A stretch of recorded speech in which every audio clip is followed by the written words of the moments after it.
everybody. Welcome to a very, very special episode. It's Happy Anniversary, Super Nintendo. It is the 30-year anniversary, close to the time you're hearing this, of when the Super Nintendo came out in North America. I am Mike Albertin, and who's with me tonight? I'm old. It's Michael K. Hughes. Oh, that is accurate. Because it came out on August 23rd. You'll be hearing this a few days before August 23rd. We wanted this up and ready to go for the anniversary. Yeah, so you guys can hear our takes on some of our favorite games on the system. And then a bunch of the games that everyone's favorite games on the system. So this will be kind of like our normal, it'll be like a top 10, but we're going to do a little differently than normal top 10s. We want to celebrate the anniversary of this great system. So first we should say, what is the first game that you remember playing, Mike, on this system? I got the pack-in Super Nintendo that had a Donkey Kong Country in it. So that was absolutely my first. I would say you played a really good game when you started. Bill might say differently, but it's fine. I don't think it's quite as solid these days as it was then. No, but I still like it from what I remember when we played it last. Yeah, it's fine. That was back in November of last year. If you want to go back and listen to that one, don't have the number in front of me, but that probably would have been a good idea to get some numbers to these games. That's too much work. I don't got time for that. And the first game that I ever had from Nintendo was Super Ghouls and Ghosts. Oh, nice. That's what my mom bought me Super Nintendo, and it didn't come with a packing game, so she bought me that game. And I couldn't get anywhere in that game because I was like, I think I was 6 or something. If it came out in Super Nintendo came out in 1991. I was born in 87. I don't think I got it right away. So I've been 5 or 6, let's say, and I could not do it. Yeah, that's tough. It's good. I really like that game for what it is. It's a rough one. And then she bought me Turtles in Time because she felt bad that I couldn't play the game she just bought me. That is a much better game. Yes, and that's one of the games that has stuck with me, which is all my life, because it was something that I also played with my dad a bunch, so that was another reason why. And played with friends. Like, it was a game and it's an easy pickup game. Mm-hmm. Still couldn't beat it for years because I suck at video games. It's still one of my favorites. That's great. So what we're going to do is we did 3 different lists. Me and Mike each picked a list of our top 10, and then we also did a collective top 10.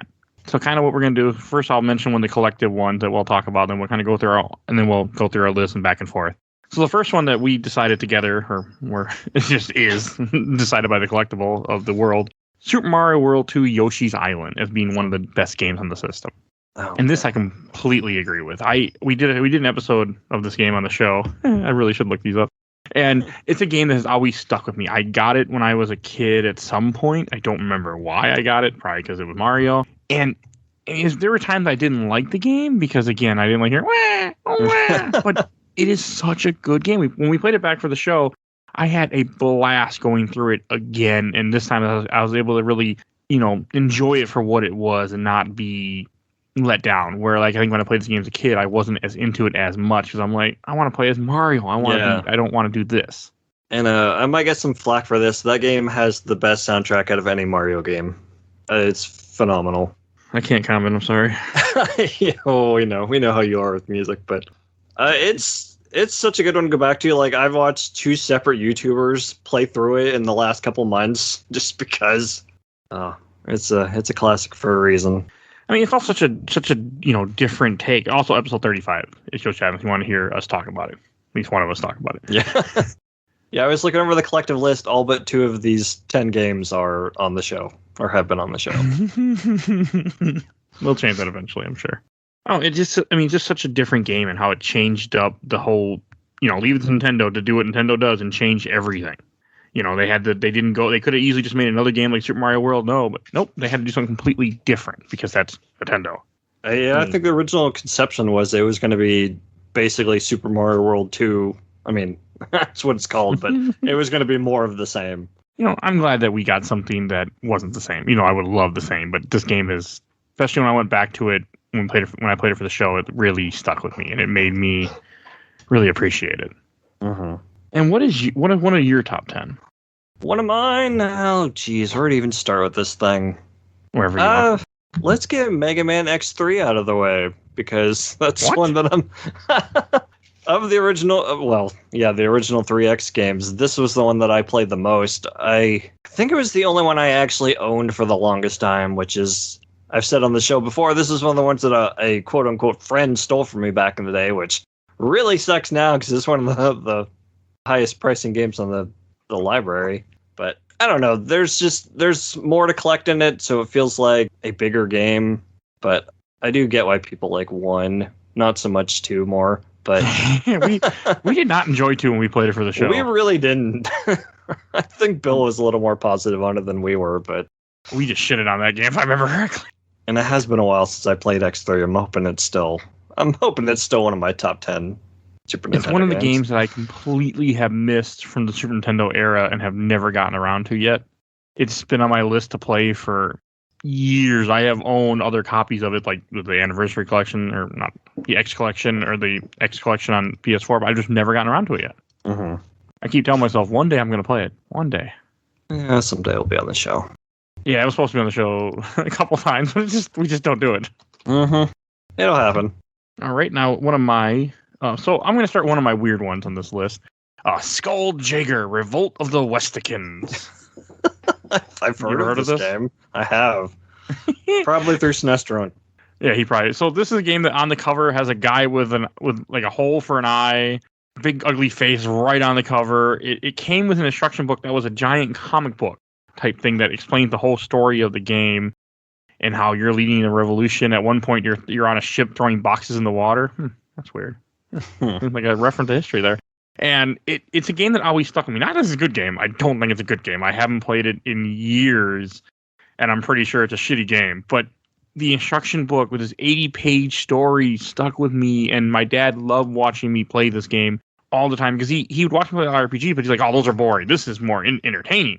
Because this, you're running through a game and you're killing things and you eat different fruits that give you abilities, or you can shoot, like you can use one fruit to make yourself go all the way up in the air, like you have bubblegum. Some kind of fizzy lifting drink.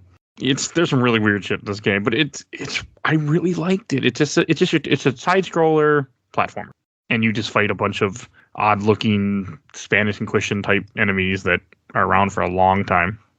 And you fight the same boss over and over again, but he keeps like getting more injured as you fight him. Interesting. It's a weird ass game. It's definitely one that I have not played. I want to say it's worth playing, but I haven't played it in so long that I can't really... Like, I know I've tried it on emulator before. Like, I actually own a copy of this, but I've tried emulation, and I don't think I've ever gotten very far, because I've just like, this is stupid. So it's going to be a mini someday? Maybe, yeah, I don't think it'd be a full episode. I do want to replay it, just because come on now. There's nobody... how many episodes are there on any podcast people talking about Skull Jagger? Not many. I'm going to guess single digits, probably. Mm-hmm. So as many people as talked about Cubivore. Not very many, actually. So yeah, that is one of my top 10. And that will bring us back to the collective. So the next one that we have in the collective is a game that would have been on both our lists, I'm sure, if we didn't have the collective. TMT4, Turtles in Time. Oh, absolutely. One of the best Super Nintendo games, easily. It's, one of the top 2 beat-em-ups of all time, the other one being Streets of Rage 2, which I'm sure Greg Stewart would agree with. But oh yeah, man, this is another great soundtrack. It's another one that I'll just pop in from time to time because you can run through it in about a half an hour. So there's no reason not to just fire it up when there's nothing else to do. And that came out in '92. I actually have not played it since I did it for the show. I have not played it again. Wow. I was going to. I probably play it every 3 or 4 months. Just run through it 1 or 2 times, just because. I mean, yeah, I haven't played since episode 44. It's a game that, again, that stuck with me so much. I remember having my friends come over and we would play it. It was something I played all the time as a kid. And you're right, it's still a great game. Except I'm not a fan of when they did the remake, the reshell thing. Yeah, we don't talk about that. I owned that for a little bit I didn't buy it. It was I bought a PS3 from somebody and he had it on there. I uninstalled it like an idiot at one point because I was trying to make room, but I remember being really dumb. Oh, yeah. They changed it so you can attack in all 8 directions. And just that alone, I felt broke the game and made it less fun somehow. I don't remember anything about it. I just remember I didn't like it. But again, a Turtles game where you get to go through time in different eras and you fight one of my favorite villains in Turtles. You fight Leatherhead on a train. And when you kill him, he does the Thriller dance. So it's great. And that came out in 1992. Remember when Konami used to make games? Yeah. Remember when they used to make good games, not Metal Gear Survive? Every time you mention it, I want to play it. You really don't. Yes, I do. No. I'm weird like that. You don't want to do that. All right, and I think I forgot our order we going. Do I? It doesn't matter. We'll get through them all eventually. I'll mention my next one. Next one that I want to mention on my list is X-Men Mutant Apocalypse. I knew that was coming at some point. I played it a couple years ago. Again, it came out in 1994, also made by Capcom, because Capcom. And this is a game that I was already introduced to X-Men because of the 90s cartoon, but this game made me really like the X-Men even more. And it was a friend of mine who was older than me, who lived near the neighborhood, and we used to go over to his house, and he had this game, and he would play it sometimes. And this is one of the games that introduced me to some of the X-Men characters that I'm familiar with. Omega Red, the Brood, Tusk, just a bunch of Apocalypse. Like, this is the game that really introduced me to him. He's a boss. He's a dumbass character, but he's a boss. And it was this game that did it. And I mean, again, a game you get to play as 5 different X-Men. I mean, even though I don't know why Psylocke is on here, I'm not complaining, but I don't know why she's on here since she wasn't on the cartoon or anything else. I feel like the time, maybe she's in the comics, which I wasn't reading, of course. No, I'm sure she was in the comics at the very least, but they had to get that female quota in there, and I don't know whether they could just use Storm like they do in every other X-Men game. Well, then Storm might have been in the water swimming only for her levels, and we don't want that. God, that game's bad. Uh-huh. That game is awful. I don't care what Kenneth says. That game is not good. No, I've had people tell me Spider-Man X-Men's a good game, but it's not true. Besides Kenneth, I've had other people tell me that it like it's a terrible game. I think that was another one I actually owned, and I don't know that I ever beat a single stage out of it. I rented it a bunch of times, but never got anywhere because the game is terrible. All right, what is another one from your top 10? Let's talk about Kirby Superstar, which I know you haven't played. No, I have not. It almost made the collective list because it seems to be one that people always bring up. It's like the quintessential Kirby game because it's a bunch of mini games thrown together. Well, okay, mini game is not the right word. So they're a bunch of smaller games. God damn, I can talk. I've done this before. The cover of the case actually says 8 games in one, which is kind of a lie, but it starts off with a game called Spring Breeze, and it's a truncated version of Kirby's Dream Land 1, where you just kind of run through it and learn the new mechanics. Because this is the only game, technically, that you can make a helper character in it. So you absorb the fire ability, and then you can hit A, and it makes an enemy that'll fight with you. Kirby Star Allies kind of does something similar, but it's just different enough where I don't even think they call them helper characters in that. But it's always been on my list to try. I for some reason have never played any. I played a little bit of Dreamland 3, but I've never really played the Kirby Super Nintendo games at all. I always stayed away from them for some reason. Dreamland 3 is good. It introduces more animal buddies, which I'm a big fan of, but it's a much slower game control wise. I've tried it a couple times and I could not get into it. It just did not do it for me. And this game does look interesting though. Yeah, it is. It's good. And there's the DS remake too that adds some new content. Okay. Another system I'm not played a lot of games, any Kirby games for either. Someday that'll have to change. Found that out when we did our first top 10. So I see one of the modes in here is Gourmet Race, where you race King Diddy while eating. Yeah, it's just three stages where you run and collect food and beat King Diddy at a race, and it birthed one of the best Kirby songs of all time. Gourmet Race. Okay. I definitely do want to play it someday. I've never got around to it. Yeah, it's definitely going to end up on the show at some point. Okay. And then we'll do another one from the collective. This one's an obvious one. Super Metroid. Episode 1. Yeah, which needs to be redone because I'm sure it's bad.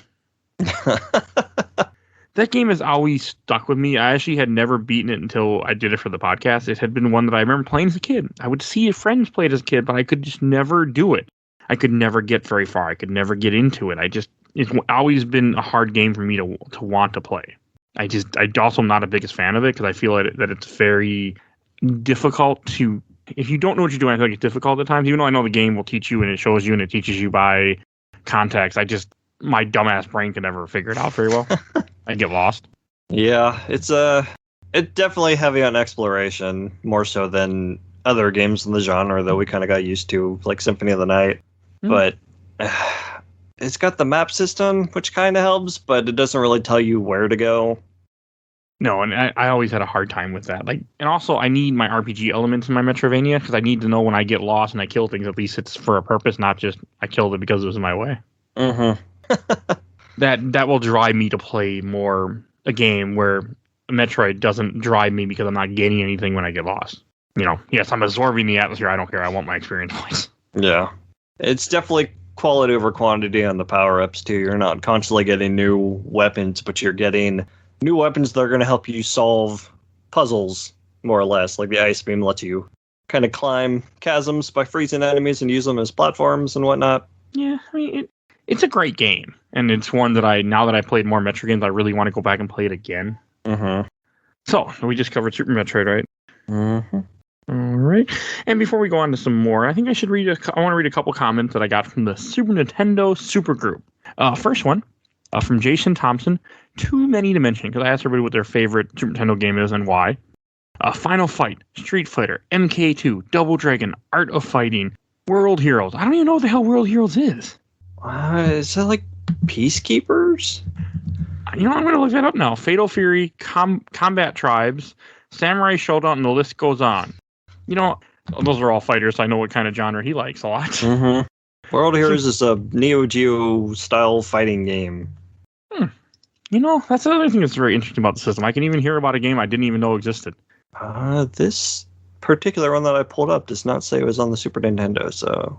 I found a cartridge of it. Oh, okay. It was not Super Nintendo. It looks like another fighting game. Okay. Oh, okay. I do remember this stupid box art. I never played it. I never owned it. But I probably did play it on like emulation or something, but I remember it. Do you have any fighters on your list, I should ask? I'm gonna go with no. Okay. So why don't we I mean, the Super Nintendo was also really known because it had a lot of fighting games on it. I would play some here and there, but I was never big into them. They never really won because I suck at them. So they never really stuck with me. It just wasn't my thing. Did you ever get into fighters much? Not a whole lot. We played Mortal Kombat 1 2 just because there was the thing that we weren't supposed to do, so of course we did it. I had a friend that had Killer Instinct, which was kind of cool. One of the few rare games that wasn't Donkey Kong. Killer Instinct is cool. I remember going to a friend's house and playing it a bunch. I was good at it. I wasn't good at it at all, but that cover with Fulgore on the cover always stuck out. I remember thinking that the Bjorkid was hot. Yeah, that too. Is there a Street Fighter Alpha 1? I don't know if it's just Street Fighter Alpha 2. I don't know. The only Street Fighter I really played was the New Warriors that introduced Cammy and T-Hawk and those guys. Okay. I played a lot of Street Fighter 2 and regular Street Fighter 2 Turbo and all those, but I never played the Alpha series. Me neither. I have absolutely no idea about. We just didn't own them. None of my friends in my circle that I hung out with never had Alpha 2, so I never played it. Yeah, it looks like it was just Alpha 2.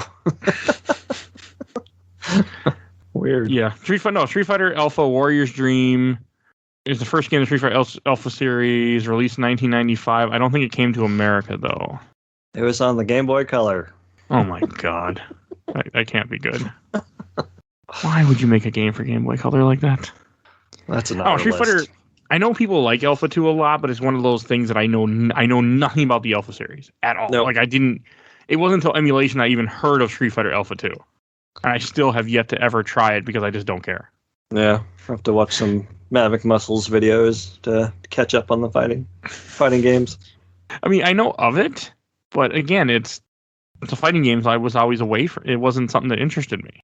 Street Fighter 2 I did play a lot as a kid, and I had a really hard time when I get the Bison. Oh, yeah. But I also think Alpha 2 is one of the parts where they start putting in the Final Fight characters also in the Street Fighter, which would have got my interest if I'd known, because I love Final Fight.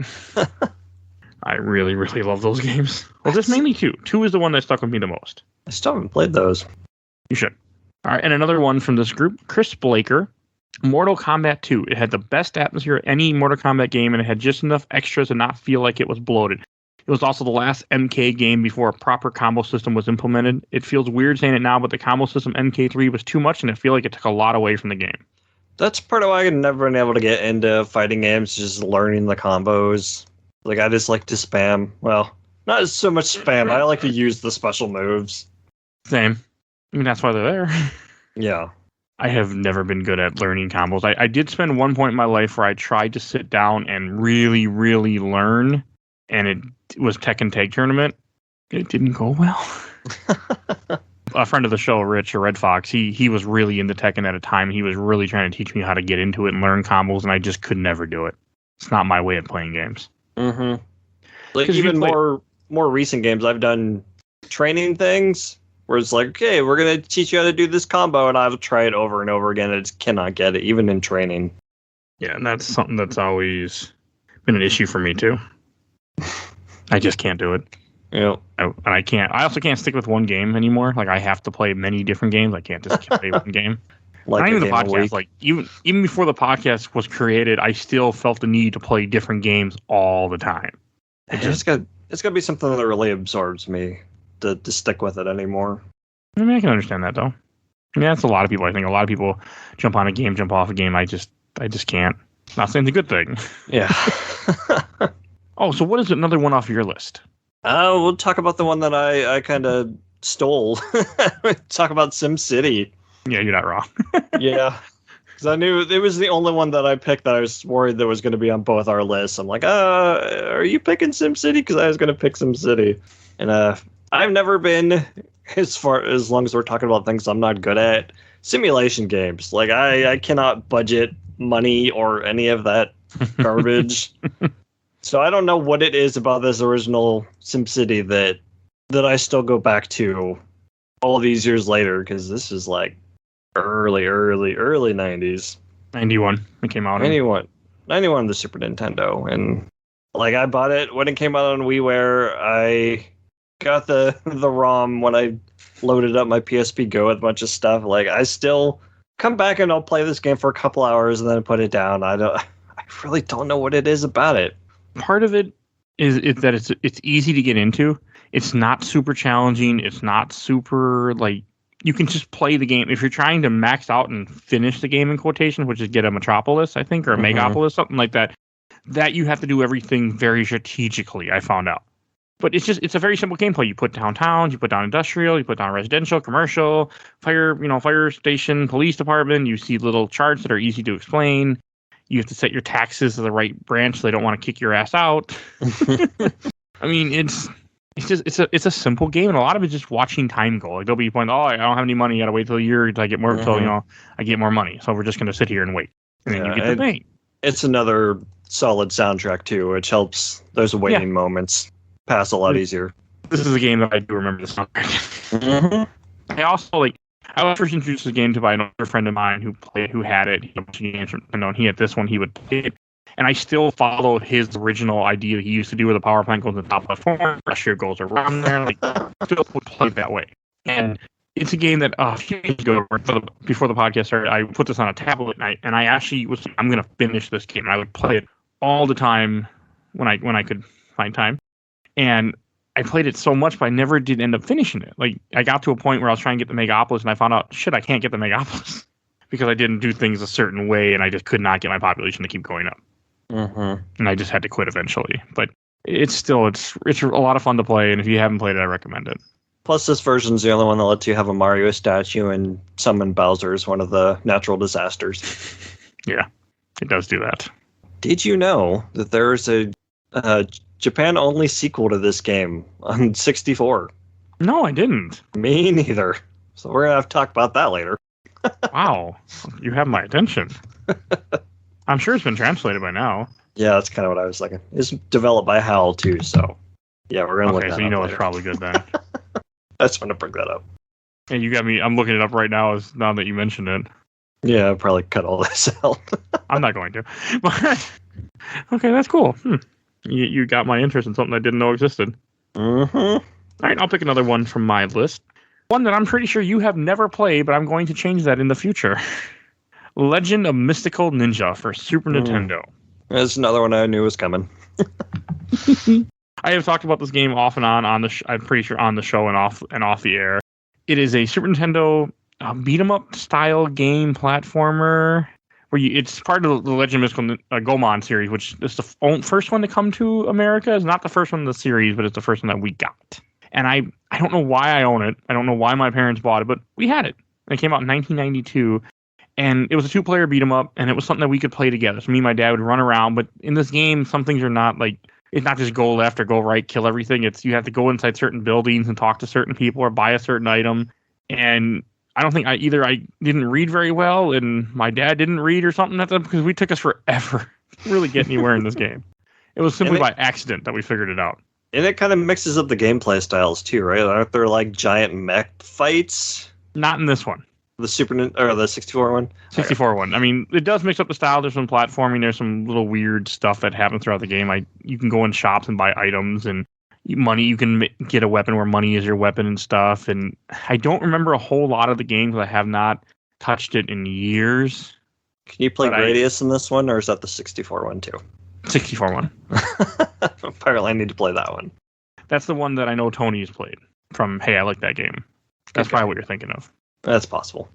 Because he did a whole episode about that one. But it's a great game. It's a game that I'm going to make you play one day. Yeah, that's one I actually look forward to doing. It was almost on next season, but I decided not to.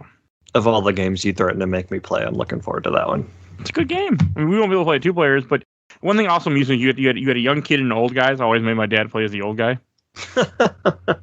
So that was another thing that was fun. But it was just it's a really tough game. Has some very interesting boss fights, and yeah, it's something that needs to be on the show, and you should definitely play it. All right, and what is another one of? Actually, I think we should do a collective pick. Another one, the collective next would be one that definitely deserves to be on this list: Super Mario World. One of the best games for the system. One of the first games for the system. It was also episode 84 of ours. You were on that one. Yeah, it was one of the first ones I did. I still love this game. I will never not love this game. Yeah, it's still fantastic.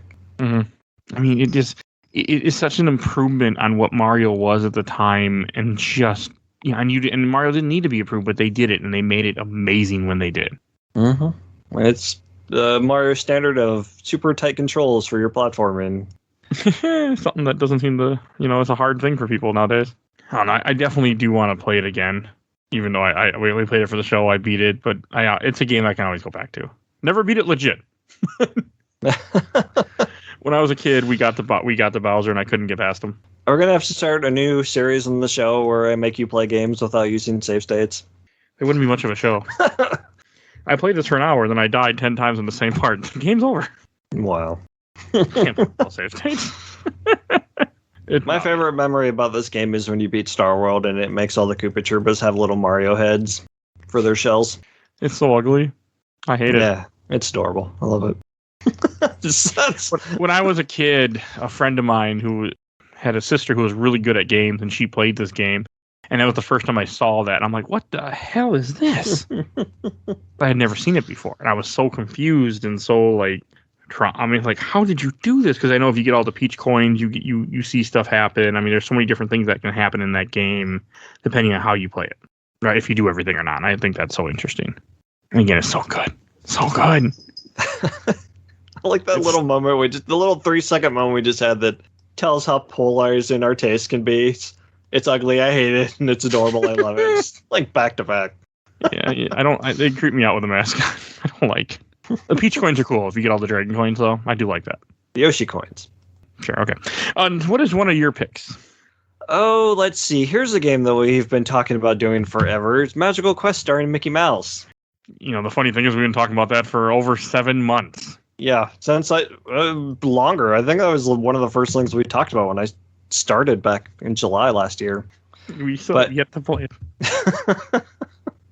This is another of those Golden Age Capcom Disney games where you play as Mickey, and the big gimmick here is he gets different costumes to give him different abilities, and it's actually the first of a trilogy of games. We got what the hell's it called? You have Circus one? Yeah, the Great Circus Mystery, which is the second one, and then we never got the third one here until it was ported to the GBA way later on, obviously. Which, hey, another game we'll be talking about soon follows that same formula. But this one is God, I don't even know what to say about it. It's a pretty short game. You can get through it in about an hour if you know what you're doing. You get a wizard costume, which lets you shoot magic bolts, the firefighter costume, which is the best in the series, and and a bionic commando costume that Mickey shoots out a little grappling hook and swings from it. I have rented this game many times, played it many times, never beat it. I have never went back and finished it, and I've been waiting to do it for the show. This came out in 1992. This is one my uncle had that I played it pretty much every time I was over there, and I still don't own it. I've never actually owned this game. I'm surprised. Me too. And this never get it got released in Game Boy Advance, but that's it. It never licensed. So it's one of those games that play it any way you can because it ain't coming back out anytime ever. Yep, more than likely. So, and I have another comment I want to read from Stephen King III. Soul Blazer, a super solid adventure RPG with clean graphics, awesome sound and music, a good story, and just really fun to play. The best game Quintet ever made, I think. I'll be talking about that. And since I mentioned Soul Blazer, I think that was also one of my picks that I want to mention.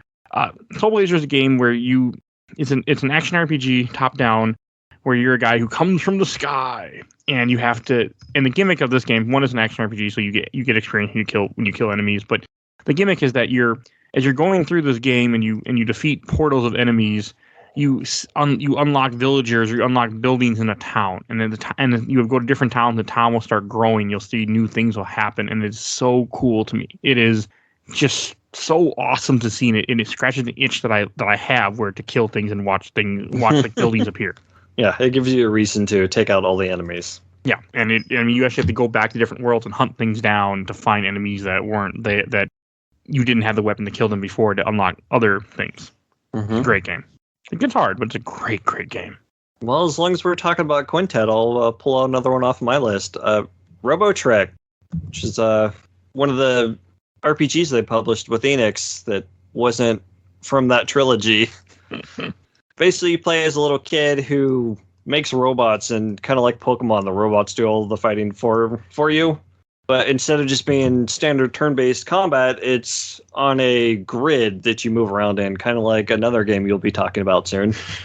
I have always wanted to play this game. I have downloaded it, I have started it, and I have never gotten into it.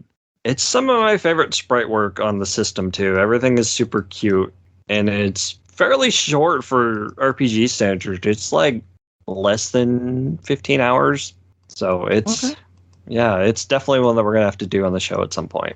Hey, I'm okay with it because it's literally been on my list since I first found an emulation. I don't remember ever seeing this cover. The cover wouldn't have grabbed me either. It's from 1994, but it's just like a satellite. It's a cover. Yeah, that cover's not doing anyone any favors. It's basically the death egg from Sonic, and it's stupid.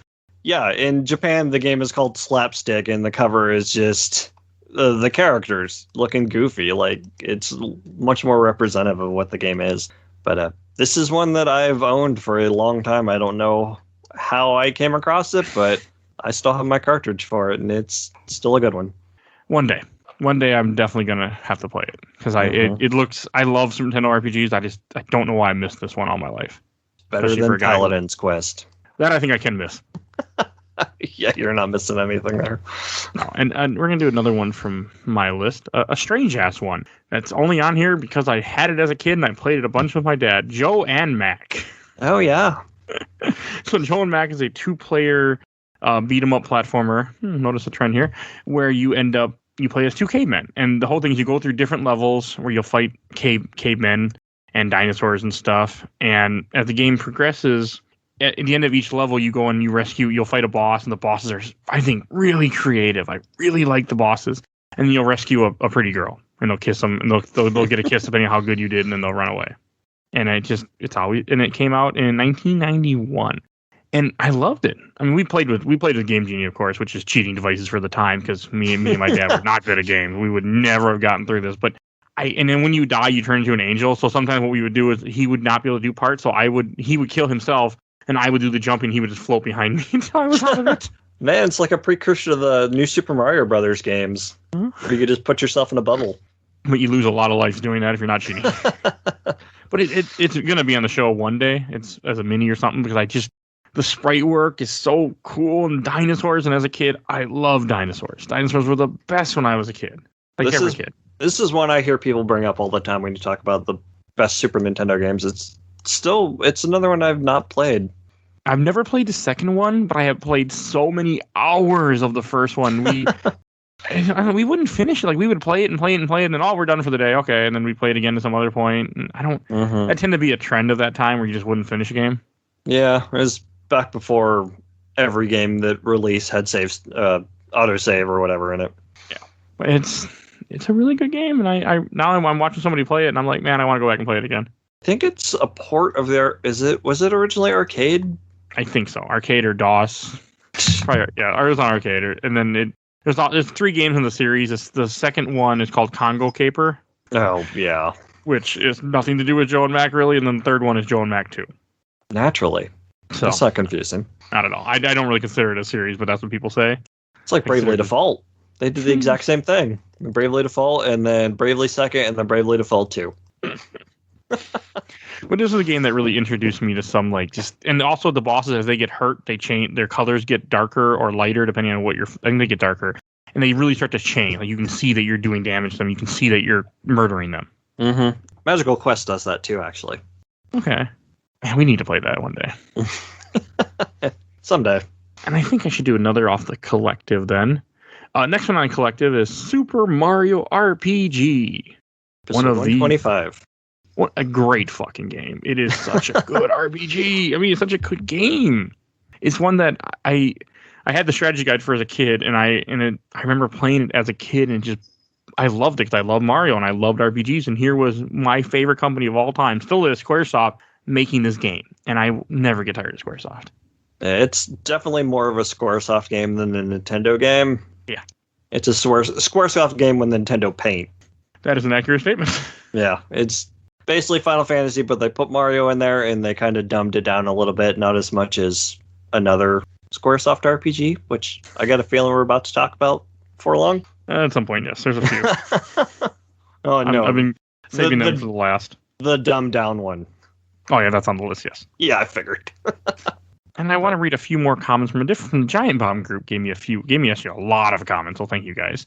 First one from Sam Durgan. So many to choose from, but I'll limit myself to the one that comes late in this cycle.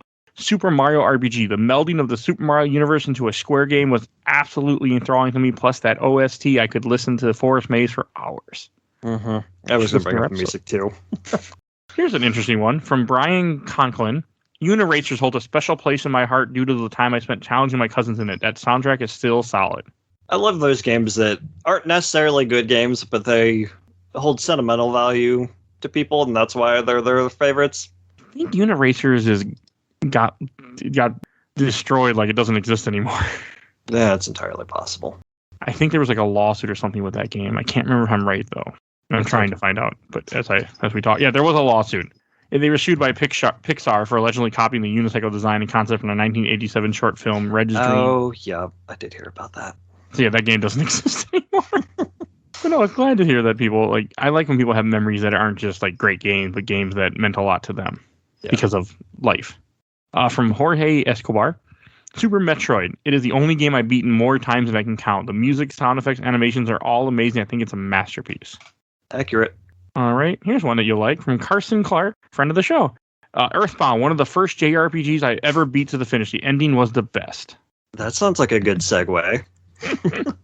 Earthbound is on the collective top 10. There's one that yeah, because I made the collective top 10. Yes, that's why I said I wouldn't have been there if I did. I wouldn't have put it on there, but that is a true Nintendo RPG that they made. Well, 8 made, but oh man, it's still so super charming. I started it a month or two ago.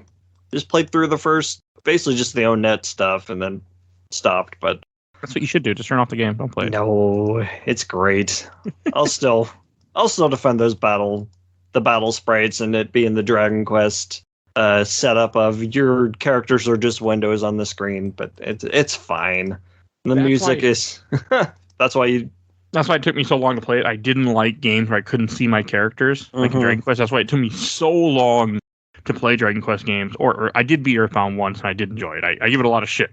It's a good game. Yeah, the reason why my wife has trouble getting into it too is because that old style battle system. I don't know. It's still super charming and the music is fantastic. So it deserves to be on this list. Yeah, it does. It's just such a love game too. So I understand. I can't argue with it. Even if I don't appreciate it, I can't disagree with it. I'm going to read a couple more real quick from Raven Poplar. Dissenting opinion. The sound system on the SNES wasn't great, and the reliance on lo-fi samples muddied a lot of the soundtracks for me. If there was a synth chip in there with a sampler chip, it would have been a game changer. But then you couldn't have ripped off Beatles song in your Earthbound game if you could hear it better. You had to go there. I love the fact that they did that. I mean, again, I love that Robo's theme is do do do do do do do do do do do do. Still, never gonna give you up.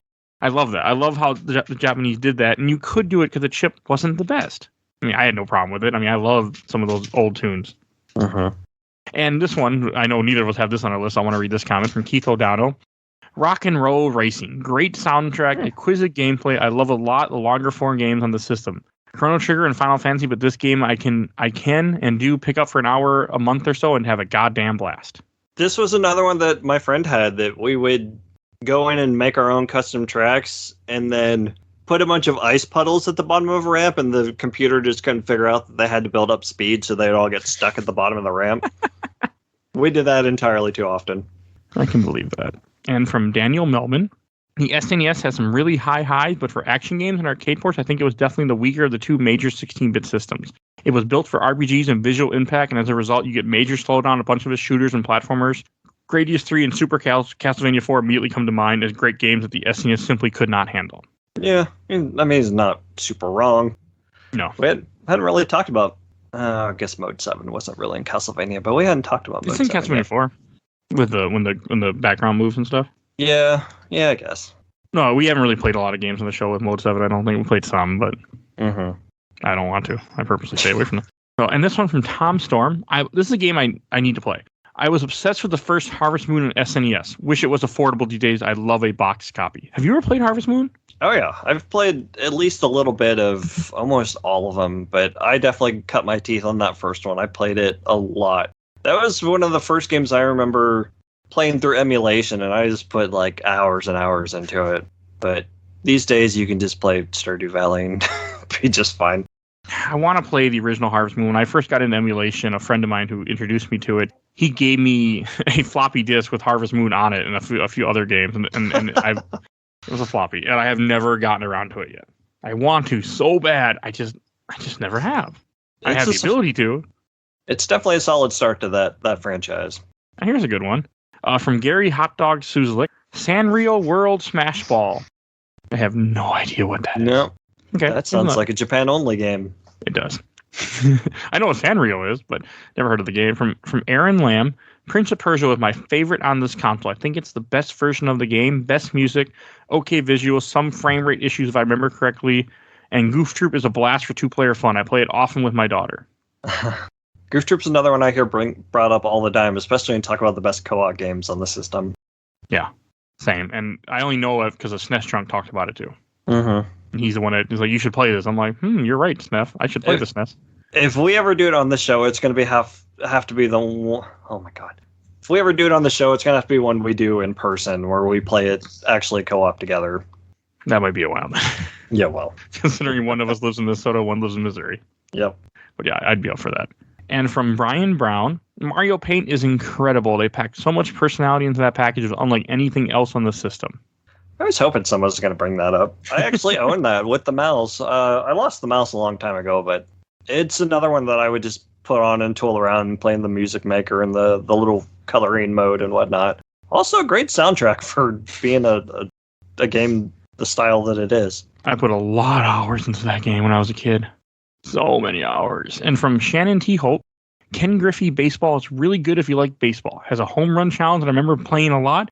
Goo Troop is a fun co-op game where you play as Goofy and Max. I have wanted to play. I played Ken Griffey Jr. when I was a kid. My friend had, and he would bring it over, and he'd play through a season every so often. He'd never get through it because it's a season of baseball. But I remember he always would play it and try it, and I used to like watching it. And I always told myself when I start Twitch streaming, the first game I want to do is Ken Griffey Jr. do a whole season. I don't know why, but I want to do that.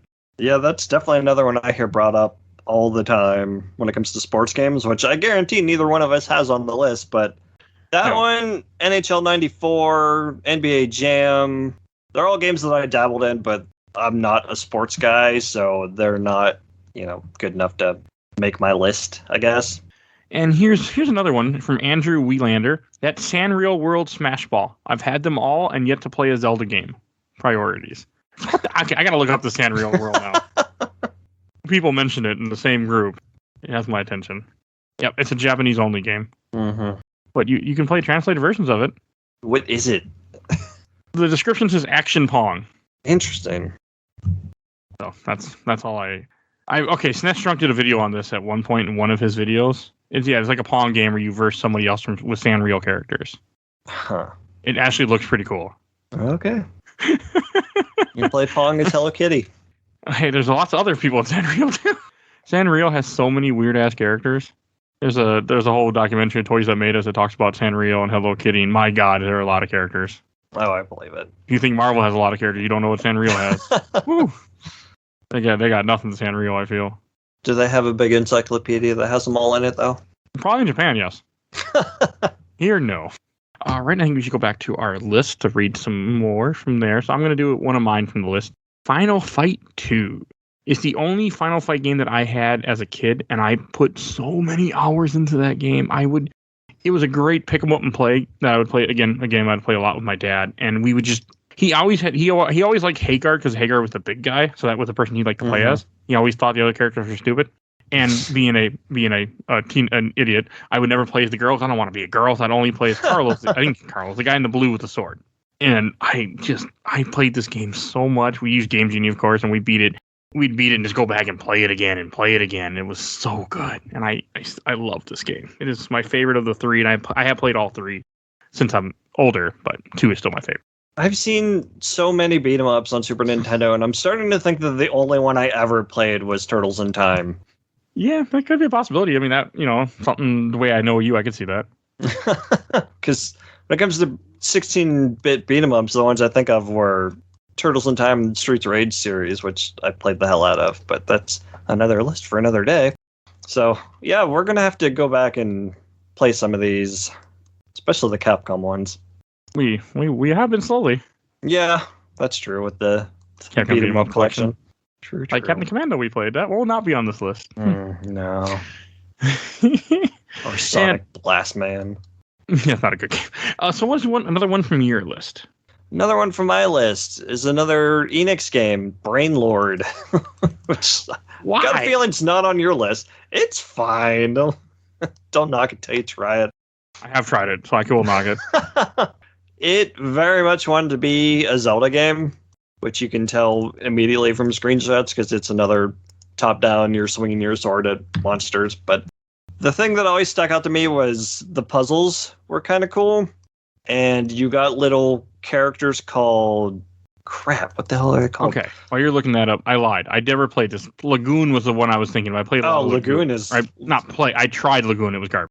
Lagoon is butt, where you're swinging your toothpick at enemies? No thanks. Yeah, Brain Lord, the cover turned me off, so I never got around to it.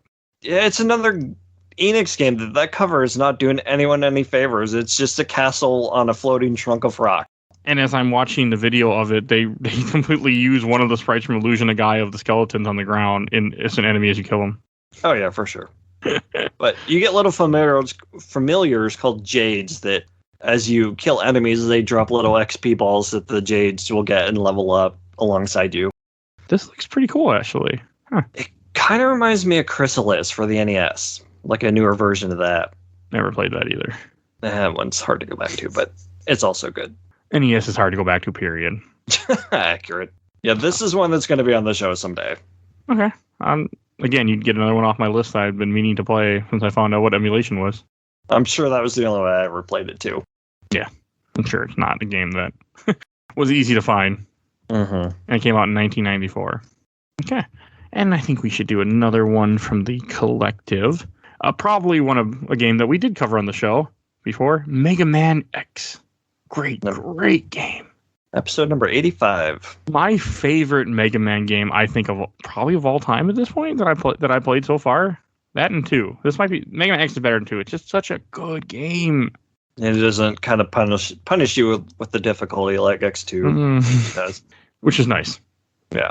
I mean, I think that was our biggest problem with X2. We just got beat. The game beat the shit out of us. And we didn't like it. So, yeah, this is not happy. Friend of the show, Bill Tucker's favorite game of all time. It dethroned Super Metroid. So we had a lot to say on that episode. It's not coming to mind now, but it basically took the Mega Man formula and kind of upped the ante. It made it more action-y than even the Mega Man series was already. Go check out that episode. We talked about it for over 2 hours. I believe it. That's all I'm going to say. Because it was long as hell. Mm-hmm. All right, and I want to read a couple more comments from the I watched the entire Orbital 2 replay group. First one, because I always like reading the first ones, from Blake England, friend of the show. He was on our RE4 episode. My favorite console. Could write a book on the games for that thing. Mine is Secret of Mana. It bundled some of the best aspects from different titles, real-time combat, RPG leveling systems, galore, and all-time soundtrack. Cooperative play, and was so far ahead of its time. Whenever I think about Super Nintendo games, it always makes me think of Blake, because he's the person I probably talked to even more than you about this era of games. Which is surprising. Yeah. Considering how much I know how much we talk. And I know he's afraid of Brain Lord too, so hopefully we can get him on that episode someday. I could try. And from Lucas Adams, SNES was my introduction to gaming. While Super Mario World obviously stands out as a game that took so much of my time and still love to this day, I want to talk about Mario Paint. We had a copy at my grandparents' house, and it was the oddest, most fun game. Obviously, the painting was fun, but the standout was the music creator. My cousins and I used to have so much fun trying to create music in that mode. I wish it would make a comeback in some form. Mm-hmm. They kind of paid homage to it in the Mario Maker games, because a lot of the buttons that you use in that are from Mario Paint. Oh, I learned something new again. And this one from Nate McKellen, also a friend of the show, was on our Far Cry 3 Blood Dragon episode. All right, let's talk about the best 16 platformer on the Super Nintendo, which is Donkey Kong Country 2 Diddy Kong's Quest. I don't believe that. Okay. I hear that argument all the time, so I'll allow it. The game starts off with a brilliant pun, one that is so subtle many didn't learn of it until years later, myself included. It subtly shaped my love for puns. Secondly, the music is so freaking good in this game. Every track is a banger. David Wise knocked it out of the park. Third, the levels are so creative, so much fun. A fantastic game that doesn't get as much love. I think he's talking about the title. It's not Diddy Kong's Quest. It's Diddy's Kong Quest, because he's going looking for DK, and it's a conquest. So, kind of. Okay. They knew what they were doing. Here's another one from Matt Pickleton. DKC2 is the greatest SNES game of all time. The graphics, the music, the gameplay, the level design, the collectibles, and secrets all coalesce together into the best 16-bit game. 2D platform ever made. Rare will always be god tier to me because of that trilogy. Banjo and GoldenEye / Perfect Dark. Yeah. Okay. And I think I should read another one from my list here. This is a game that I have been trying to get on the show for years, but have not done it yet. Super Mario Kart. This is I'm not a fan of racing games, as anyone who's listened to the show probably has noticed that there has not been one racing game on this show. I don't care for them. They aren't my thing. But Super Mario Kart for SNES was a game that I just loved, and I still do. I haven't played it in a while, but I'm sure I'm still going to enjoy it when I go back to it. It came out in 1992, and it's just such a good little game. And I always, as a guy who loves Yoshi, I always played as Koopa when I played this game back in the day.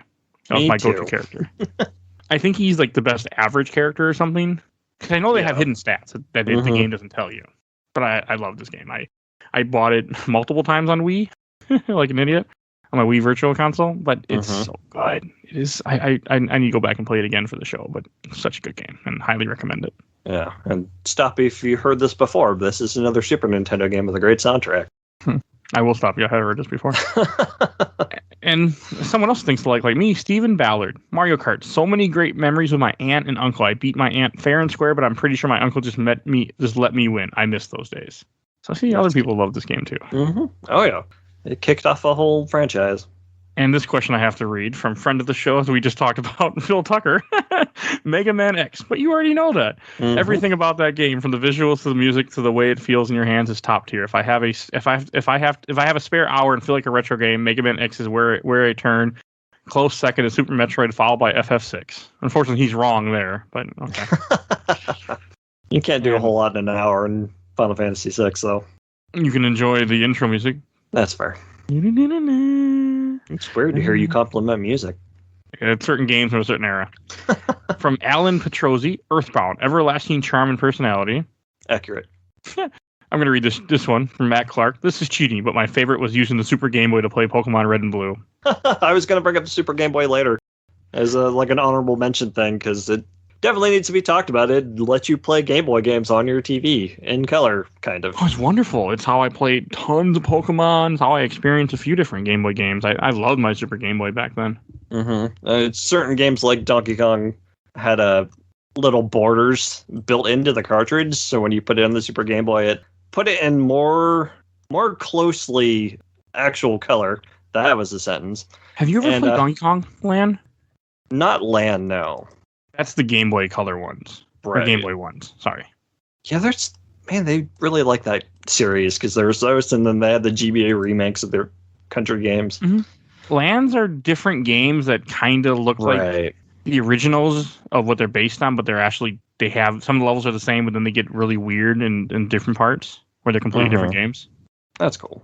So it's not just the same game. Yeah, it has elements, but then you have you go to the clouds with flying pigs in the first one. Okay. And you go to a city. Neither one was in Donkey Kong Country, so it's something that I've always wanted to play. We will have to look into that. Just never got around to it because it's Game Boy. And it's ugly as hell. Yeah, those pre-rendered sprites don't really stand up on the little Game Boy screen. No, and they tried. But they're bad. Yeah. Anything else you want to say about Super Game Boy? Not really. Damn, I don't remember how you do it. There's certain borders where I think if you leave the game sit for a while, little animations would play. The only one I remember is one that's like a checkerboard, and one of the squares would lift up and little army people would come out and walk around the screen. I never knew this. It's pretty cool. All right, and why don't you read a pick from your list? Yeah, I got 3 left. It looks like we got 3 left on the collective. Yep, I have 3 left. So I'll get my last weird one out of the way. Super Adventure Island 2, where if you like Zelda 2, you will like this game because it's kind of cut from the same ilk. It's not like the other Super Adventure Island games where you run to the right and catch fruit to keep your life meter up. It's actually an action RPG kind of thing where you're going out across these multiple islands and you're getting equipment, you're getting armor and swords and magic spells, and it's a very different game. It feels more like one of the Wonder Boy games than it does old Adventure Island games, which that whole twin series is a whole mess. I don't like it. But this one is its own thing, and I'm kind of surprised they never really came back to it. You brought up a dormant memory that Super Adventure Island 2 is actually part of the Monster Boy series, I think, but they use the same name and then they split. It's something weird like that. There's some kind of licensing thing where they had to change names and whatnot, and then they copied each other's games. It's weird. I can't remember all the stuff about it. I just know you brought up a dormant memory. Yeah, it's something like that, but this one is it's definitely solid and worth checking out. I've always wanted to play it. I think I may have rented it, but I didn't like Super Adventure Island, so I might have stayed away from this game. Mm-hmm. Yeah. Super Adventure Island is really hard and not good to me. Yeah, it's so different than the rest of the series. But yeah, it's always been on my list. I've heard about it many times because I love action RPG platformers type stuff. So. And it's got a great soundtrack. So. It's past that point for me to ever care. If I wasn't playing as a kid, I can't care about the soundtrack now. Are we down to all RPGs? How can you say that? You really think my last 3 are just RPGs? My God. My last 2 are RPGs, and the last 3 collective are all RPGs. So I'll do one of my picks. So another one of mine is Final Fantasy Mystic Quest. I knew this was coming. I adore this game, partly because I played it a lot as a kid, and it was just it's not a hard game. It's considered a RPG for babies. Is one way to put it. But it's a great game. It is so. I had played it a couple years ago on my phone. I just had so much of a fun time going back to it. And I was on on July's What Are You Playing? I talked about it because Kendall had started playing it, and it made me. And I was so tempted to put it on my phone and start playing it again. I'm like, no, stop it. You don't have time for that. But I wanted to. It's a game. I think I love it because of all the nostalgia for it. It's an old school RPG that likes to hold your hand a lot, and it's a fun game. Very simple story, but it's a very good game. Sometimes you do just want a very simple game where it's not going to tax your brain in any capacity whatsoever. No. And sometimes the soundtrack bears mention here because for the game as Here we go mediocre again. as it is, it has no right having such an awesome soundtrack. My God. I don't remember the soundtrack. Oh man. You gotta look it up after this because it's got some rockin' tunes for such a baby game. I know I listened to it back in the day because I didn't have a choice, and I know I enjoyed it. Uh-huh. But it's been so long. Well, this is the time when I had, there weren't podcasts, there wasn't other stuff. It was actually I just listened to what was there. Those days have passed. Yeah. And what is one of your last three? I've got 2 left now. Okay. So then we'll go to collective then. And the one that went left in collective, Legend of Zelda: Link to the Past. Da-da-da, da-da-da-da-da.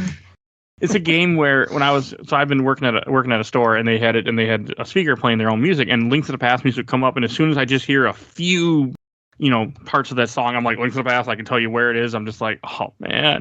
As a guy who doesn't really love soundtracks, as I said many times ago, I love Link to the Past soundtrack. Game came out in 1991. It is so great of a game. I played it so much when I was a kid. I loved it. I played it for episode 50 of the show with special guest Jeff Court came on for Game Informer at the time. But it is such a good game that, God, I love it. I want to play it again for the show. I just want to play it again anyway. When me and my wife but early on, let's say 4 months of dating, she was in the hospital for like a week. And I remember bringing her, and she had a laptop. I remember putting emulation on there, and I'm like, "Here, play Legend of Zelda: Link to the Past." She didn't care about it, but she like old platform like Quackshot. This wasn't her game. I remember putting it on for her. I'm like, "This is a great game." And I was sitting there just playing it, just sitting there with her, just playing it for just because I could. I remember the nurse walked in, and he's like, "Oh, you're playing Zelda?" I'm like, "Yeah." And I never did finish that playthrough, but it's such a good game. Oh, it's fantastic. It almost made my list for a completely different reason because I kind of refell in love with this game more recently with the big push of randomizers in games. This is the first this is the first one that really blew up, and it's cool to the randomizer will just randomize the chess content, so anything could be anywhere, and basically you're playing the same game but you play it in a different order. And I'll read a couple comments. First one from Tristan Case. Probably a Link to the Past. First Zelda game I beat and one I still go back to pretty regularly. It's kind of wild how much of the Zelda formula started with that game. Yeah. And let me see. I know I have others that I've been overlooking. From Cameron Folkenberg, A Link to the Past. For more interesting, I love Poppin' Twinbee. Game I've never played, but I've heard of. Yeah, I've heard of that. From Curtis Willer Jr., Link to the Past. It was the first game as a kid I beat without Game Genie. Good job, man. And Super Mario World was the second game. Used to sit on my dad's lap and we played the original LLZ, and then I used Game Genie to beat it in Link's Adventure. Anyway, take care. Where can I listen? You can find us at Games My Mom Found, wherever you get your podcast. One word.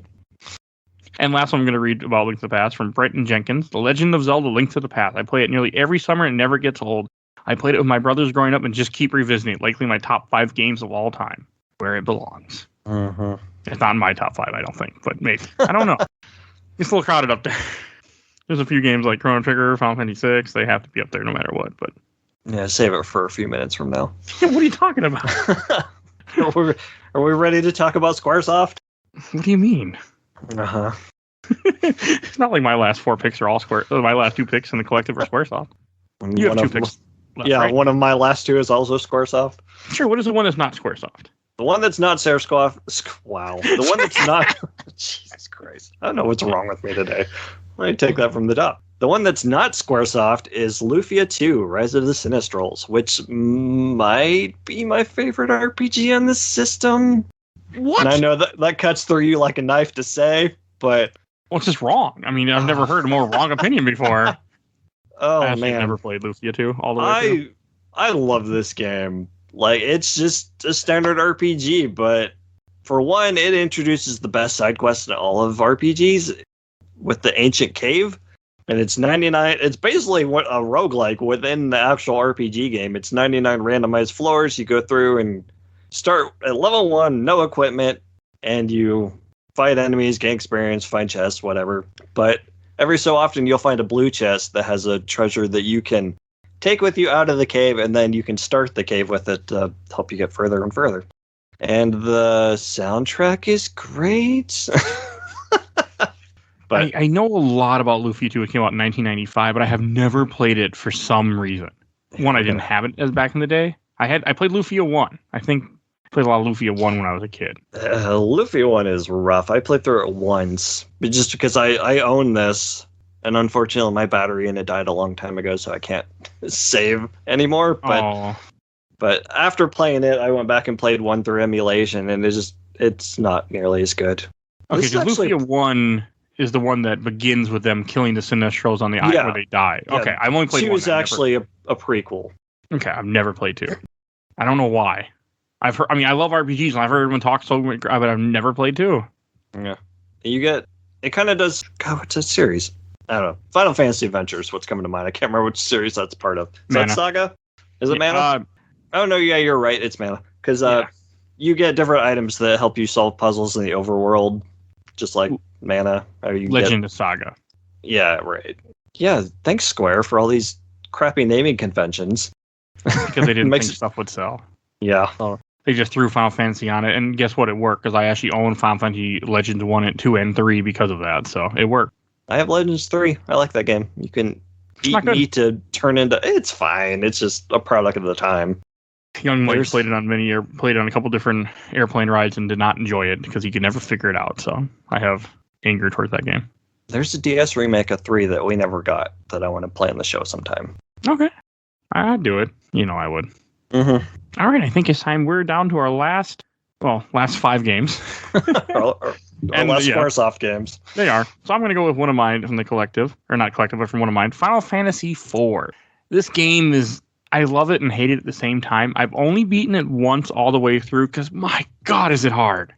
And long. It is a long fucking game. Came out in 1991 originally. I knew it as Final Fantasy II, as many of us did who grew up in North America and Super Nintendo, because that's what they named it, because, why not? Yeah, speaking of their naming conventions. It is a great game. It's a game where it kills off characters as you progress through the game. Mm-hmm. Or they shouldn't say kill. They get injured. They get hurt. They get turned to stone, and they're okay at the end. Yeah, he jumps off. He just jumped out of an airship with a bomb attached to him. He'll be okay, I promise. He'll wake up in a room later. He'll be fine. He's got plot armor. I mean, there's another guy who locks himself in a room that blows up the whole tower, but he'll be okay too. He'll wake up in a bed and with some fairies, he'll be okay. But it is such a good game. I mean, I haven't played it in years. I don't remember all of it very well. I just remember that it took me years to finally get through it. And I actually had bought the Final Fantasy IV Complete Collection for PSP and was so excited to play it and play it again and play the new stuff. But that came out in 2011, and I have yet to do that. And I did go back and play this game at one point during the show on my phone. I'm going to beat it again. I got midway through, and I just lost all interest in playing it. So how much I love it, I can't go back to it. This is another one that I've started many times, just have never beaten. It's super long. This seems like a good segue to get my last game out of the way, because my next one is Final Fantasy V. But why? Go through the trilogy.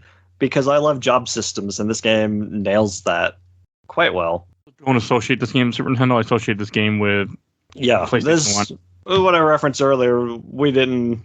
Oh, yeah, it was on PS1. Yes. I don't know. That's how I first played it. I have the GBA version of it. But it did come out on Super Nintendo first. It just didn't come to America. Right. Yeah, which is why this is part of them screwing up the naming conventions. No, we got Mystic Quest instead of this. Yeah, because they thought we couldn't handle this. They thought this game was too hard for us. Which, it's not super difficult. It's fine. You just got to know what you're doing with the job system, and you can basically break the game if you really wanted to. But it's not as hard as 3, which was the first one to have the job system. I have never played 3. The original 3. 3's tough. Like I think the DS version even made it even harder. Why? I don't know. It's a hard one to go back to. But I actually got it for like Christmas for my birthday from my girlfriend at the time. Bought it for me for DS, and I've never got far. But 5 was the first one where they really started getting creative with the sprites. Because like 4 still has the little 16 by 16 sprites, whatever. No, I think they're smaller than that. Not important. Small, 4. Yeah, but they really get more animated in 5, and then even more so in probably the next game you're going to mention. So I don't know. It's still one. It's definitely one I got to put on the show someday just so I can finally beat it. I'm okay with it. I need to do it too. So okay, I was wrong. Apparently, how long to beat Final Fantasy IV is 23.5 hours. Final Fantasy V is 32.5, and Final Fantasy VI is 35. Yet I swear 5 took me like 50 plus, and 4 took me 50 plus. I get bogged down in 5 because of the job system. Is I'll Same. sit and grind for entirely longer than I need to. Yeah, I did too. I remember I was watching somebody's dog, and they just wanted me over in the house with the dog. And I remember I brought my little TV. I had a little black and white TV. I hooked it up, brought my PlayStation 1, hooked it up in their porch, their 3-season porch, and sat there and played Final Fantasy 5. And just leveled. I remember doing that for hours just because you wanted me to. Sure, I'll play with the dog. I'll sit here and pet him and play my Final Fantasy. Yep. Things I did in life that I forget about until we talk about it in the show. All right. We have 2 left in the collective, so I'll mention this is a game that's always been tied for me as number 1 game of all time. Final Fantasy 3/6. One of might as well go in order 4, 5, 6. Yeah, sure. One of the best games ever made. It's one of the best cast of characters. Just so fucking good of an RPG. I mean, it's a game that talks about suicide on Super Nintendo. Like, I mean, not a lot of games do that, but I mean, I didn't catch that when I was a kid, but I look back and go, oh. Like, Celeste pretty much tried to commit suicide in this game, depending on how you do things. It's such a good game, and we will be going on and on about it, hopefully, for episode 150. Yeah. I absolutely adore it. It's pretty dark, too. Like, Kefka being one of the greatest video game villains, he poisons an entire town, and you basically watch how the inhabitants cope with the fact that his wife and son were just poisoned and died, like, right in front of him. He does not handle that well. Nah, but you get to suplex a train after that, so. I never do that, by the way. Yeah, I know. You play games wrong. It doesn't live long enough for me to do that. And I actually have 2 comments from 6 I've been holding off on, but now that we're there. From Joseph Gilligan, Final Fantasy 6 for sure. Kefka was just such a fucking asshole. I love all the side characters and the story they wove in some of the most memorable areas for me. The Opera House, the Ghost Train, when everything gets flipped to the Dark World of Ruin. It's all just so damn good. Some of the fighting elements that were added, like saving blitzes, Setzer's nonsense, it all just clicked for me. Yeah, cast of characters is really solid. Yes.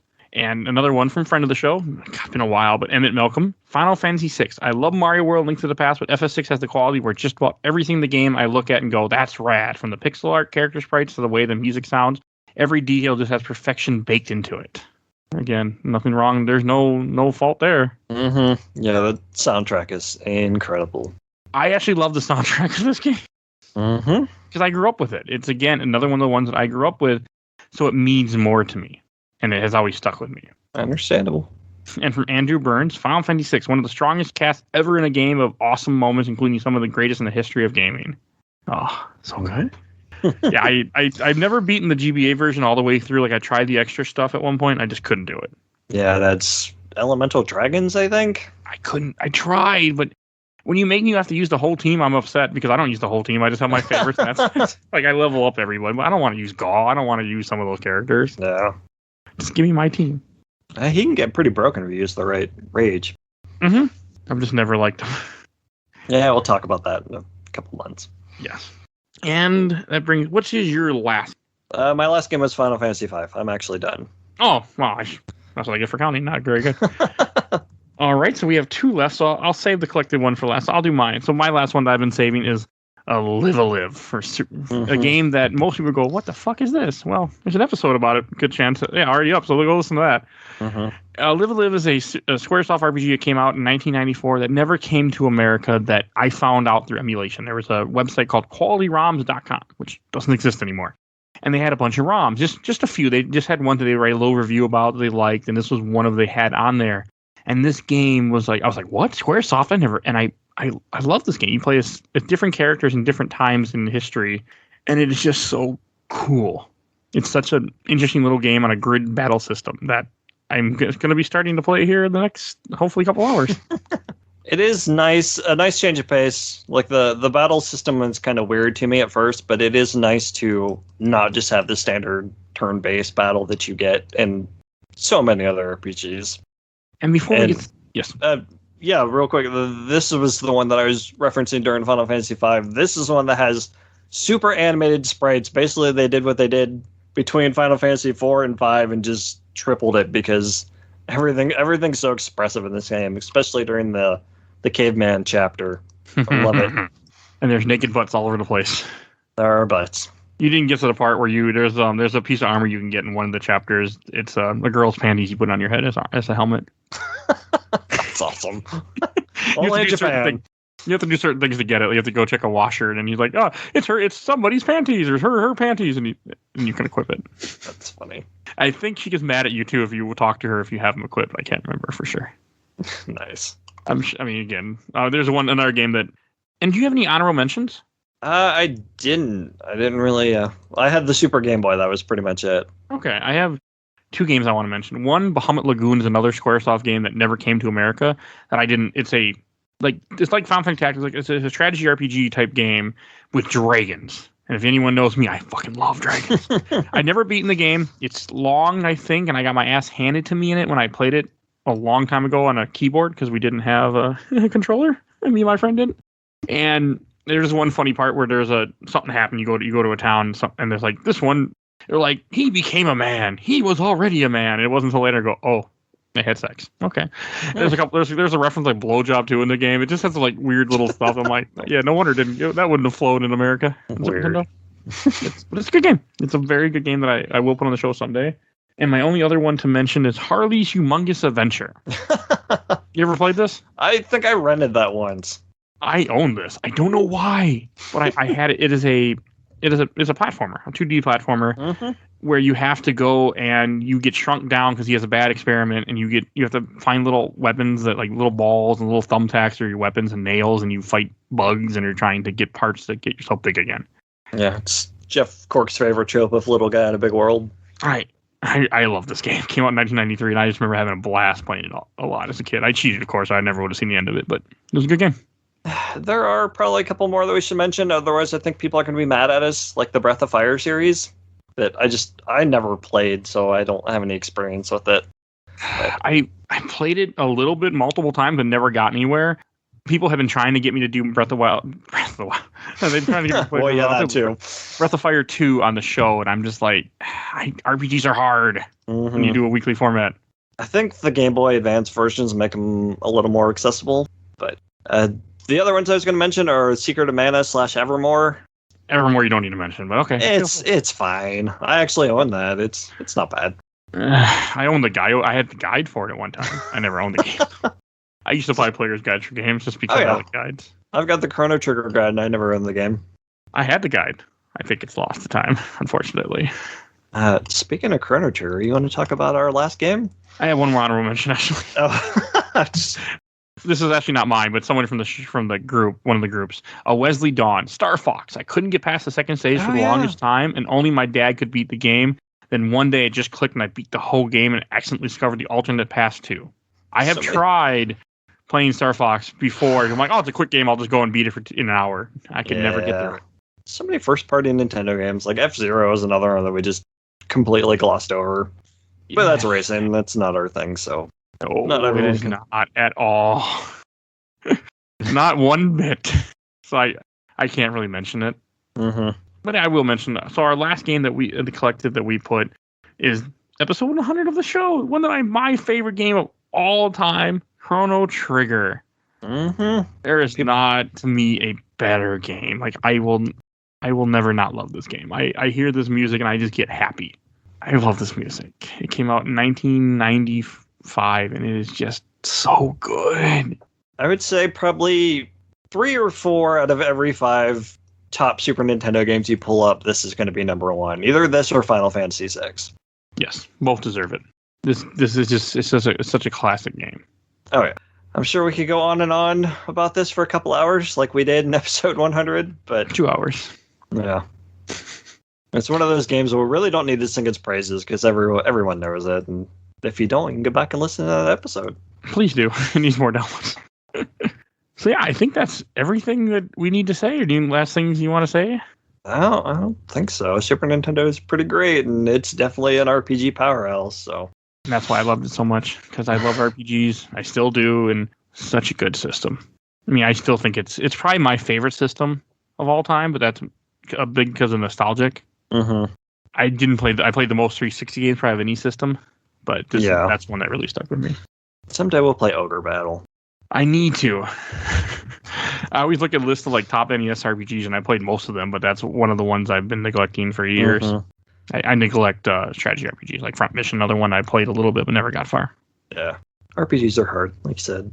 Hard when you do a podcast every week. Mm-hmm. You know, and there's some idiots I know that do podcasts every single week and record 2 to 3 episodes a week for some reason. All right, so I think that about wraps up this episode. And if you enjoyed this, please go check out a lot of our other episodes. Yeah. Don't have anything else like this, but... We have top 10s. Yeah, there are top 10s. Top 10s are the closest thing to this format. True. Don't always come with crying cats. But definitely go check out our top 10s. Check We Do Game episode. We covered a bunch of the games that we talked about on full episodes. So definitely go check those out. Dig through our library. You can find us wherever you get your podcast. And if you want to support the show, we have a Patreon. It only took over a year and a half, but we have a Patreon. You can go right on to, I think it's patreon.com/gamesmymomfound, or just go click on the link in the show notes. And for a little $1, you can vote in our monthly poll. I'm not sure, I don't remember what the poll is for this, but go check it out and go vote in the poll. There's always a monthly poll now. You can go do that. You can help shape what we're going to cover on the show. You help create the show, and you help fund the show. And then the fun, it's also it's paid for instead of by me. So thank you. And I want to give a shout out to our awesome intro and outro, courtesy of Bulby, aka Mike Tony from ZP Bite the Bullet. Song of the Cool Kid Squad. Definitely go check him out. You'll see a link in the show notes. I want to give a shout out to our buddy Bill Tucker, who's done the MCU. So check all those out. He also started his own podcast, A Gamer Looks at 40. You'll see a link in the show notes. Definitely check him out. And please follow us on Facebook, Instagram, Twitter, and on YouTube. We are on YouTube. It's just the audio format, but it's there. And it's a great way to always help the show if you don't want to spend any money is tell a friend, tell an enemy, tell anyone about Games My Mom Found. Help spread us. Spread us like the plague. Wow. It's like all right, so we will see you guys all next time. Bye, everybody. Bye-bye.